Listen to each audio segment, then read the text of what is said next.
जीवन में सपनों के लिए कभी अपनों से दूर मत होना, क्योंकि अपनों के बिना जीवन में सपनों का कोई मोल नहीं।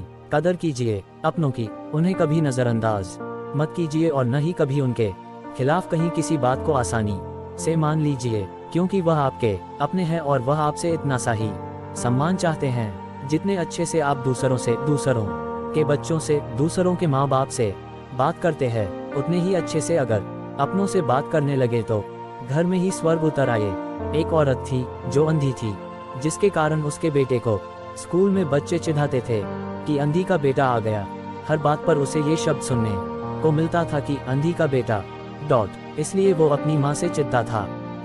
उसे कहीं भी अपने साथ लेकर जाने में हिचकता था, उसे नापसंद करता था। उसकी माँ को बहुत बुरा लगता, लेकिन फिर भी उसकी माँ ने उसे पढ़ाया और उसे इस लायक बना दिया कि वो अपने पैरों पर खड़ा हो सके। एक दिन बहुत बड़ा और कामयाब इंसान बन सके, लेकिन जब वो बड़ा आदमी बन गया तो उसने अपनी माँ को छोड़ दिया। अपनी माँ को छोड़कर वह अलग रहने लगा। जब उसकी माँ को उसकी जरूरत थी तब उसने अपनी माँ को छोड़ दिया। एक दिन उसकी माँ उसके घर आई और गार्ड से बोली, मुझे तुम्हारे साहब से मिलना है।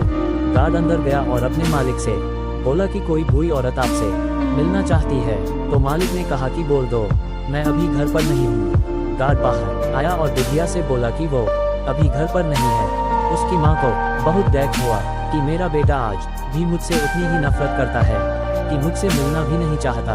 वो बहुत ही दुखी दिल से वहाँ से चली गई। थोड़ी देर बाद जब लड़का अपनी कार से ऑफिस के लिए जा रहा होता है तो देखता है कि सामने बहुत भीड़ लगी है और जानने के लिए कि वहाँ क्यों भीड़ लगी है वह वहाँ गया तो देखा उसकी माँ वहाँ मरी पड़ी थी। उसने देखा कि उसकी मुट्ठी में कुछ है। उसने जब मुट्ठी खोली तो देखा कि एक खत जिसमें ये लिखा था कि बेटा, जब तू छोटा था तो खेलते वक्त तेरी आंख में सरिया लग गई था और तू अंधा हो गया था, तो मैंने तुम्हें अपनी आंखें दे दी थी। इतना पढ़कर लड़का जोर जोर से रोने लगा, मगर अब कुछ कर ले उसकी माँ उसके पास नहीं आ सकती थी। इस कहानी से ये शिक्षा मिलती है कि हमें समय रहते लोगों की कीमत को समझ लेना चाहिए और किसी के बारे में बिना अच्छी तरह से जाने उसके बारे में कोई भी निर्णय नहीं लेना चाहिए।